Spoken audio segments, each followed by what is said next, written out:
नमस्कार, आप देख रहे हैं आरजे न्यूज के खास कार्यक्रम छत्तीसगढ़ विशेष।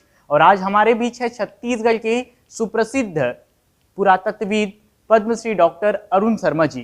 डॉक्टर अरुण शर्मा जी, आपका बहुत बहुत स्वागत है हमारे खास कार्यक्रम में। धन्यवाद आप आने के लिए। डॉक्टर अरुण शर्मा जी, सबसे पहले हम आपके प्रारंभिक शिक्षा के बारे में जानना चाहेंगे। जी, सबसे पहले क्योंकि मेरे पिताजी प्रदेश सरकार की मध्य प्रदेश शासन की नौकरी में थे, इसलिए यहाँ वहाँ जाना पड़ता था। तो मैंने अपने मैट्रिकुलेशन की शिक्षा गवर्नमेंट हाई स्कूल बिलासपुर से 1950 में पूरी की। उसके पश्चात हम रायपुर आ गए, क्योंकि मेरे पिताजी का ट्रांसफ़र धमतरी हो गया। तो रायपुर में फिर साइंस कॉलेज रायपुर में सबसे पहले मैंने दाखिला लिया। 1950 से लेकर के 1952 तक यहाँ इंटर साइंस की शिक्षा की, और उसके पश्चात इंटर साइंस करने के बाद बीएससी भी यहीं से किया।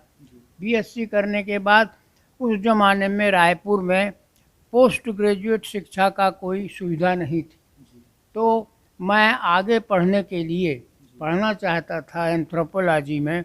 तो मैं फिर सागर यूनिवर्सिटी सागर चला गया।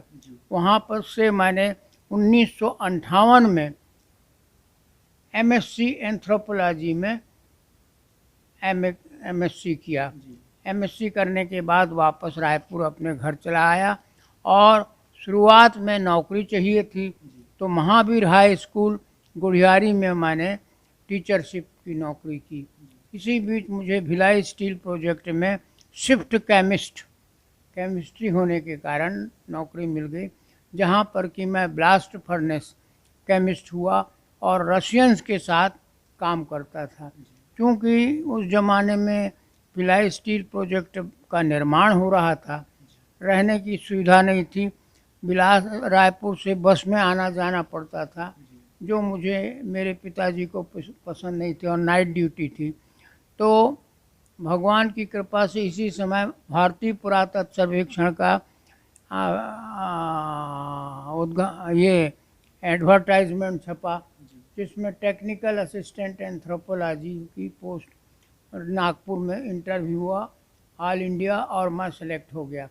तो 1959 में 1959 में मैंने भारतीय पुरातत्व सर्वेक्षण ज्वाइन कर लिया, और तब से लेकर के 1992 तक मैं भारतीय पुरातत्व सर्वेक्षण में भारत के विभिन्न क्षेत्रों में और विदेशों में उत्खनन कार्य और रिपोर्ट लिखता रहा। उसके बाद 1992 में रिटायर होने के बाद फिर मुझे ऑफर हुआ कि हरिद्वार में माँ आनंदमयी का संग्रहालय का निर्माण करना, और उसके बाद बम्बई म्यूनिसिपल कॉरपोरेशन ने तंसा वैली की आर्कियोलॉजी की खोज में लगाया। तत्पश्चात उसके बाद फिर मैंने एक बुद्धिस्ट मॉन्क हैं वहाँ नागपुर में, उन्होंने कहा कि मनसर में रामटेक के पास उत्खनन के, तो 6 साल तक उनके पैसे से उत्खनन की और किताबें लिखी। और उसके बाद फिर छत्तीसगढ़ बन गया था। छत्तीसगढ़ शासन ने, श्री ब्रजमोहन अग्रवाल ने कहा नहीं, अब हमारे पैसे से छत्तीसगढ़ में खुदाई करो। तो सिरपुर में मैंने सिरपुर यहाँ राजिम और मटकी द्वीप में उत्खनन कार्य किया और किताबें लिखी। अभी तक मेरी 53 किताबें छप चुकी। जो खुदाई मैंने की सबका मैंने तुरंत किताब लिख दी, जो कि रेयर है, अक्सर लोग लिखते नहीं हैं। तो मेरी 53 बुक्स पब्लिश हो चुकी हैं, जो विदेश के विद्यालयों में, विश्वविद्यालयों में पढ़ाई जाती हैं, यहाँ भी पढ़ाई जाती, और अधिकांश प्राय सारी किताबें अंग्रेजी में हैं। और अब मैं कुछ समय से, पिछले 6 महीने से स्वास्थ्य के कारण और बढ़ती उम्र के कारण, अब मैं 88 साल का हूँ, 88, फिर मैंने थोड़ा अवकाश लेना उचित समझा, तो अभी मैं थोड़ा अवकाश के। सर, आपने एजुकेशन की बात की है, तो एजुकेशन के समय, पढ़ाई के समय आपको किन किन चुनौतियों का सामना करना पड़ा? देखिए, पढ़ाई के समय क्या है, पहले तो theory normal, matric normal, BSc normal, MSc होता था, और एमएससी में थोड़ी प्रैक्टिकल ट्रेनिंग भी होती थी सागर यूनिवर्सिटी में, तो वहाँ चला गया, उस समय वहीं था, है ना। तो कोई कठिनाई का सामना नहीं करना पड़ा, सब अवेलेबल था लोग। हाँ, आपको उत्सुकता होना चाहिए पढ़ने के लिए, तो आप पढ़ने के लिए तैयार हैं। उस समय सुविधाएं प्राप्त थीं, जो कि अभी कम है। अभी प्रैक्टिकल लोग करना नहीं चाहते, सब थ्योरी करना चाहते हैं। तो थ्योरी करके तो आर्कियोलॉजी नहीं होती है भाई, प्रैक्टिकल करना पड़ता है। तो प्रैक्टिकल में 8 घंटे खड़े रहना पड़ेगा साइट में, उसके लिए आपको फिजिकली स्ट्रांग, मेंटली स्ट्रांग होना पड़ेगा, है। सर वैसे पुरातत्व के क्षेत्र में आपका रुचि कैसे जागृत हुआ?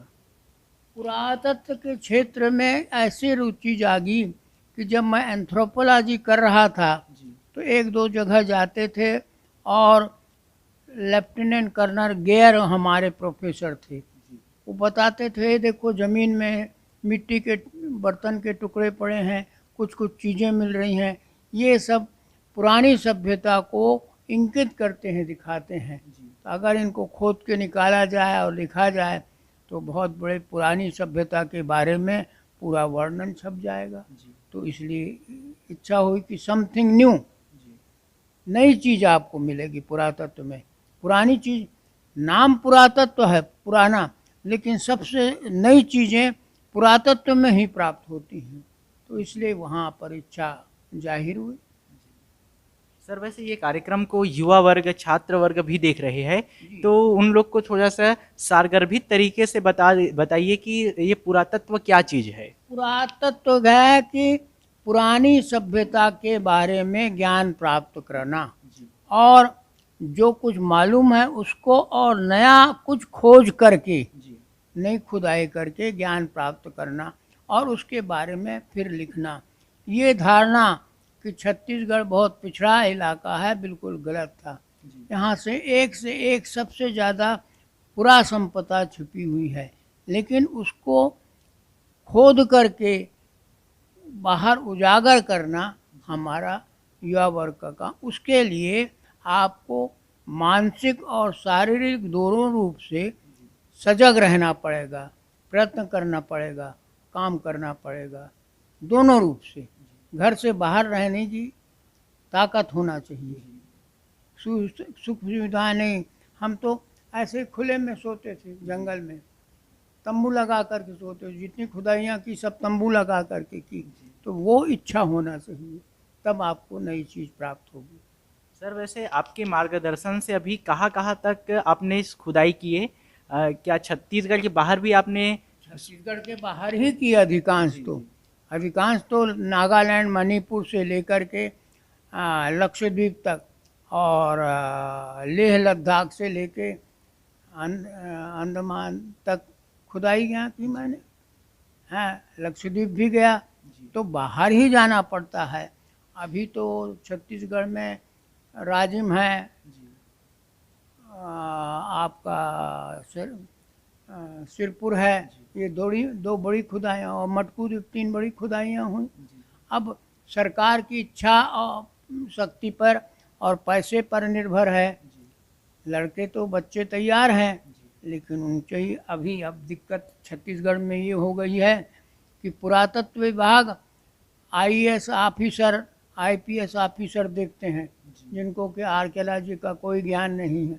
तो आर्कियोलॉजी जो है, जो पुरातत्व है, वो पुरातत्व वाला ही देखना है, मार्ग ग्रहण करना है, वो नहीं हो रहा है। इसलिए छत्तीसगढ़ का पूरा अभी अंधकार में डूबते जा रहा है। सर वैसे आप जहाँ जहाँ उत्खनन किए वहाँ क्या क्या चीज़ें मिला? वहाँ पर का आदि मानव काल से, आदि मानव द्वारा निर्मित पत्थर के औजार से लेकर के आधुनिक सभ्यता तक करके अवशेष प्राप्त हुए।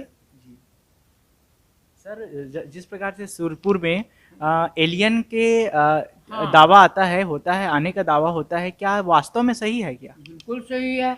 देखिए, हमारे पुराणों में लिखा है कि दूसरे ग्रहों से लोग पृथ्वी में भ्रमण करते थे, तो वही गलत नहीं लिखा है। और नासा वालों ने देखा कि उड़न तस्तरी होती है ना, फ्लाइंग saucers दिखाई देते थे कई जगह, और नासा वालों ने क्लेम किया कि उन्होंने देखा है और एक प्रकार से उसकी आकृति बनाई। तो उन्होंने जैसे मानव आकृति जो एलियंस की बनाए, एग्जैक्टली वैसे ही मिट्टी के जो मॉडल्स हैं मुझे सिर्फ उससे प्राप्त हुए हैं। और उन्होंने आकर के देखा और तस्दीक की, नासा वाले आए थे कि हाँ साहब बिल्कुल ठीक है। सर, प्राचीन छत्तीसगढ़ की बात करूँ तो प्राचीन संस्कृति और आधुनिक जो वर्तमान संस्कृति है उसमें कितना अंतर देखने को मिलता है? देखिए, प्राचीन संस्कृति क्या है, प्रकृति को लेके चलते थे। आधुनिक संस्कृति वाले आधुनिक चीज़ें आज जो हैं सुख सुविधा हैं उसको लेकर चलते हैं। तो आदि मानव यहाँ का आदिवासी जो है वो ज़मीन पर काम करता था। अभी जो आधुनिक वाले हैं वो कागज़ पे काम करते हैं, फर्क इतना ही। सर, अगर भाषा की बात करें तो जो प्राचीन भाषा होते थे, प्राचीन काल के मौर्यकालीन, कलचुरी कालीन और वर्तमान भाषा है, वो कहाँ तक समतुल्य है? देखिए, सबसे प्राचीन भाषा भारतवर्ष की ब्राह्मी लिपि है और संस्कृत है। तो इसी को लेकर आगे बढ़ते, इसीलिए हमारे पूर्वज बताते थे कि सवेरे 4 बजे उठ कर के संस्कृत का पाठ करो। हाँ, अब क्या है, अब सब किताब प्रकृति से जुड़ी होती थी जो भाषा है, अब जो है वो भाषा कागज़ पे है, कंप्यूटर पे है ना, प्रैक्टिकल नहीं है। कंप्यूटर पे और कागज़ पे होती है सब कुछ, कागज़ पे। तो फर्क इतना है कागज़ और प्रैक्टिकल में। वैसे सर, आपके द्वारा पुरातत्व के क्षेत्र में सराहनीय कार्य किया गया, उसके लिए भारत सरकार ने आपको पद्मश्री सम्मान से सम्मानित किया गया है। उसके साथ साथ आपको और कौन कौन से सम्मान से सम्मानित किया गया है? देखिए, सबसे पहले मुझे तो मिला, पोस्ट ग्रेजुएट डिप्लोमा किया, उसमें मैं हर विषय में टॉप करने के लिए मुझे गोल्ड मेडल मिला। मौलाना आज़ाद मेमोरियल मेडल और वगैरह जितने थे सब पुरस्कार मुझे मिले। उसके पश्चात से इंडिया टुडे वालों ने मुझे सम्मानित किया है कार्य के लिए। और उसके बाद फिर ये हाँ, व्हीलर मेमोरियल प्राइज़ मिला मुझे, व्हीलर बेस्ट प्रैक्टिकल, बेस्ट खुदाई के लिए। और फिर ये भारत सरकार ने फिर पद्मश्री से सम्मानित किया। सर, हमारे जो युवा वर्ग है उनके लिए आप क्या कहना चाहोगे? जिस प्रकार से करना ये चाहेंगे कि भैया घर में बैठ कर के कंप्यूटर में पढ़ाई नहीं होती है, आप बाहर जाइए, फील्ड में जाइए, प्रैक्टिकल करिए। जब तक आप खुदाई नहीं करोगे किसी रिमोट एरिया में, तब तक आपको पुरातत्व का और वहाँ क्या सभ्यता छिपी हुई है उसका ज्ञान नहीं होगा। इसलिए प्रैक्टिकल बहुत ज़रूरी है और उसके लिए शारीरिक मेहनत करना पड़ेगा, दिमागी तो करना ही है। 8 घंटे फील्ड में रह के जो कुछ भी प्राप्त हुआ उसके विश्लेषण करके उसकी रिपोर्ट लिखनी पड़ेगी। तो आज के कार्यक्रम पे हमारे बीच थे छत्तीसगढ़ के सुप्रसिद्ध पुरातत्वविद पद्मश्री डॉक्टर अरुण शर्मा जी। देखते रहिए आरजे न्यूज़, तब तक के लिए दीजिए विदा, नमस्कार।